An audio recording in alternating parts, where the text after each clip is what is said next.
sa harapan mo.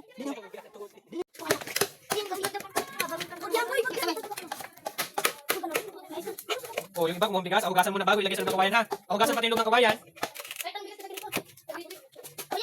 Uy, gusto ba? Konti lang halagay ninyo ha.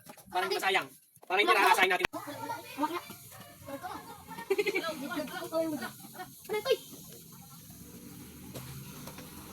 Hindi na kanya rin yan. Wala tubig. Ba't may ite?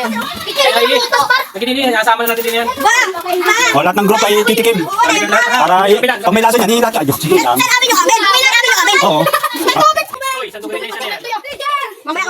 Makain kayo pare-parehas ha. Makain kayo pare-parehas para may picture kayo.